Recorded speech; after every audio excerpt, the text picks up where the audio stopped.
এই মুহূর্তে একটি ব্রেকিং নিউজ, মেয়াদ উত্তীর্ণ প্যানেলে না হাইকোর্টে, অর্থাৎ মেয়াদ উত্তীর্ণ প্যানেলের চাকরি, সেই চাকরিতে হাইকোর্টের আপত্তি।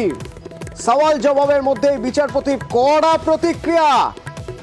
কি সেই প্রতিক্রিয়া জানবো আদালত চত্বর থেকে। আমার প্রতিনিধি অর্ণব আমার সঙ্গে রয়েছেন। অর্ণব, 2016 এসএসসির 4টে রিক্রুটমেন্ট, সেই 4টে রিক্রুটমেন্টে যারা মেয়াদ উত্তীর্ণ প্যানেল থেকে নিয়োগ পেয়েছেন তাদের সম্ভবত নাক ডেকে ঘুমানোর দিন শেষ।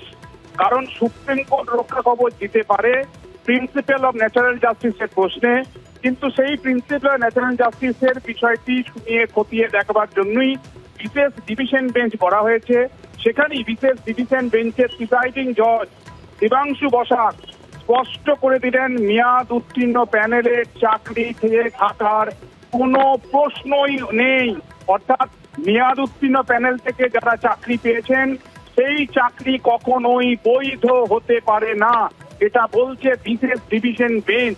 কার্যত এই একই গ্রাউন্ডে কিন্তু প্রথম এসএসসি নিয়োগ দুর্নীতি মামলার 473 চাকরি বাতিল করেন বিচারপতি অভিজিৎ গঙ্গোপাধ্যায় 2021 সালে। ঠিক এই গ্রাউন্ডে মেয়াদ উত্তীর্ণ প্যানেলের চাকরি কি করে বৈধ হয় এই প্রশ্ন তুলে বিচারপতি গঙ্গোপাধ্যায় যা বলেছিলেন 2021 সালে, যা নির্দেশ দিয়েছিলেন, কার্যত সেটাই প্রতিধ্বনিত হলো কার্যত বিচারপতি দেবাংশু বসাকের বিশেষ ডিভিশন বেঞ্চে। এবং আমরা সংখ্যাটা যদি বলি, প্রায় 5000 চাকরি বাতিল মামলা। রঞ্জিত কুমার বাগের যদি রিপোর্ট আমরা দেখি, তাতে গ্রুপ টি, গ্রুপ ডি এই দুটো মিলিয়ে প্রায় 600, 300, প্রায় 900 থেকে 1000 মতো চাকরি। আদালতের মতে প্রায় 1000 চাকরি বাতিলের সম্ভাবনা দেখা দিচ্ছে। অন্য প্রতিনিধি হাইকোর্ট চত্বর থেকে আমার